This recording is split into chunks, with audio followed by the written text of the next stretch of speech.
Ketemu lagi sama gue Dwi di Cerita Legenda. Kali ini gue berada di kota Depok, Jawa Barat, tepatnya di Jembatan Panus, jembatan peninggalan Belanda yang dibangun pada era kepemerintahan Belanda. Kali ini gue mau mengulas sejarah tentang berdirinya Jembatan Panus di kota Depok, Jawa Barat.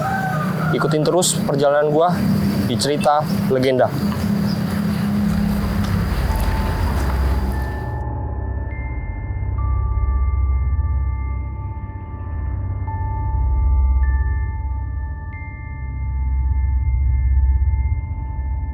Teman-teman, gue sekarang bareng sama Tante Mary ingin sedikit menceritakan tentang adanya dan pembangunan Jembatan Panus. Tante, boleh diceritakan?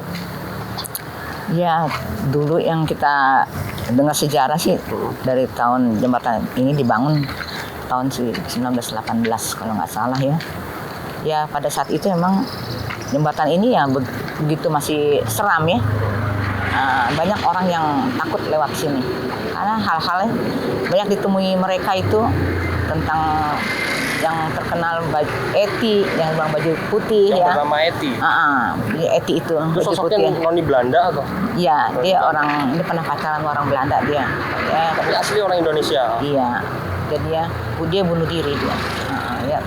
Kebetulan juga ada Mira. Karena kejadian itu yang saya tahu pas cucu saya lagi mau lari, mau kecebur, itu dipanggil sama adik saya, Luis mau kemana? Luis mau kemana? Saya bukan Luis, saya Mira, gitu. Jadi pernah untung cucu saya ketangkep sama adik saya, jadi selamat dia nggak jatuh dari pinggiran kali situ sampai ke bawah gitu. Nah di situ mulai kejadian. Sering kali saya juga kalau jalan malam, kalau pulang malam tuh tidak ada yang mobil mau bawa saya. Kalau saya bilang turun di jembatan, saya bilang ibu turun aja ibu. Kenapa? Soal saya pernah bawa perempuan ke situ hilang. Nah di situ saya lihat.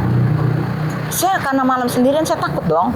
Saya bilang, ini Pak, saya orang. Saya pukul belakangnya supir itu. Dia bilang, ibu tangannya dingin, berarti ibu setan ya. Katanya, oh jangan gitu, saya bukan setan. Sampai mau nabrak dia. Di Taman Cipayung itu mau nabrak pohon bambu itu. Nah, terus saya bilang, ibu sih, lah bapak ngomongnya sembarangan. Terus dianterin sama saya di sini langsung saya ditinggal lari, kabur. Dan juga saya pernah lihat ada motor mogok juga gitu ya, pernah kejadian dia motor itu mogok, terus yang datengin perempuan, ada apa Pak? Ya motor saya mogok nih, saya juga nggak tahu apa gitu yang rusak gitu. Sebentar ya Pak, dia turun, dia ambil tiba-tiba lilin. Pas dia ambil lilin sama sabun, oh ini yang bocor Pak gitu. Orang itu tahu, kebetulan orang itu ya orang pinter juga ya, bahwa itu bukan orang perempuan sembarangan. Nah, di situ dia langsung dibetulin motornya, dia jalan langsung, Bapak boleh nggak saya ikut Bapak? Nah, itu dia emang senangnya mainnya di air. Jadi kakinya main di air. Pas saya ke sana, kebetulan nganterin temen urusan apa, bilang dia tanya rumah saya di mana, jembatan. Oh, saya pernah ketemu gitu perempuan itu. Sekarang dia sering main, katanya dia pancoran, dia ada kolam itu, kolam ikan itu dia kaki di situ. Emang itu Eti itu senangnya main di pancoran. Kan ada air gitu. Banyak hal-hal yang serem yang dialamin kalau orang yang berbuat jahat di sini, ya mau perkosa orang, kayak mau ada apa suka dihalangin sama dia.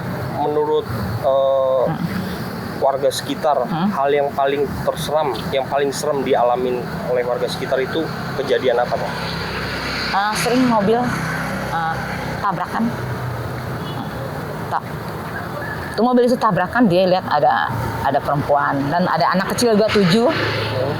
Pas dia mau jalan ada anak kecil 7 beriringan, langsung dia lewatin, langsung masuk ke dalam ujung kali itu.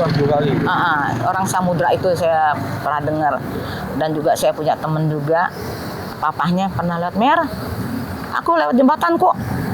Ada 7 anak kecil Mer, aku kasih klaksonin aja Mer. Pas dia lewat udah hilang baru aku jalan, karena ada sejarahnya nggak boleh dilewatin. Kalau kita lewatin dia kita bisa celaka, bahaya. Menurut artikel yang kami baca nih dari tim Cerita Legenda, dari sosok 7 itu seperti apa ya? Dia anak kecil. Anak kecil. 7 anak kecil dia. Dia jalan selalu beriringan.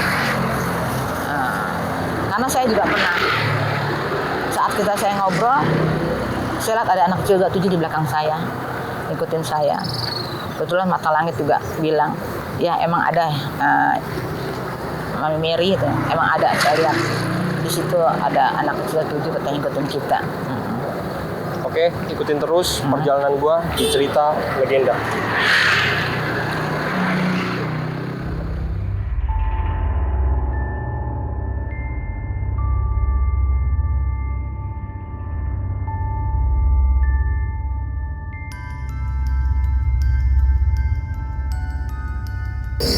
Assalamualaikum Bapak. Waalaikumsalam warahmatullahi. Bapak boleh diperkenalkan namanya siapa? Nama saya Marsan. Oh, Bapak mau tahu sedikit nih kita tentang sejarah dari Jembatan Panus yang dibangun pada era kepemerintahan Belanda. Kalau boleh diceritakan sedikit Pak. Iya, dibangunnya tahun 1917 sampai 1918. Memang pada waktu itu ada tadinya di tengah jembatan, tapi karena sering diserempet mobil karena nggak muat, jadi akhirnya habis dan udah hilang sekarang prestasi itu. Nah, kenapa dibuat itu jembatan Panus? Ya menurut cerita orang-orang terdahulu bahwa di sekitar jembatan Panus itu karena tanah Tuan Panus. Jadi tanah Tuan Panus sepanjangannya katanya seperti itu.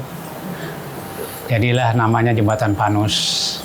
Bapak kalau boleh tahu sampai saat ini jembatan tersebut masih digunakan oleh para pengendara Pak?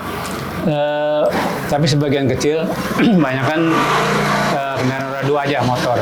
Mobil sekali-sekali ada, tapi mobil kecil. Karena kebetulan pada tahun 1993 itu dibuat jembatan yang baru. Jadi sekarang sudah beralih ke sana. Karena memang sekarang volume kendaraan di Depok sudah cukup banyak. Pak, boleh sedikit diceritakan tentang adanya jembatan Panus ini? Banyak warga sekitar ada yang suka mengalami hal-hal yang berbau mistis. Ya, kalau itu banyak, ceritanya banyak. Tapi ya mohon maaf, saya sudah sampaikan kepada siapapun yang bertanya tentang itu. Ya saya percaya itu adalah makhluk ada. Tapi alhamdulillah sampai saat ini saya emang orangnya takut, jadi saya nggak mau dipertemukan. Walaupun cerita itu banyak, karena ya saya di sini kan cukup lama ya. Dari tahun 74 saya udah di sini, jadi warga Poncol Atas juga dari tahun 79. Setelah saya keluarga, jadi sampai sekarang sudah puluhan tahun saya tinggal di sini. Nggak ada hal-hal yang seperti diceritakan orang lain.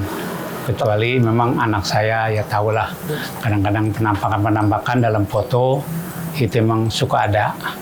Tapi menurut warga sekitar, memang pernah ada terjadi ditampakkan atau mengalami terdengar suara-suara yang terdengar di daerah Jembatan Panus, di sekitar Jembatan Panus. Kalau suara saya belum pernah tahu.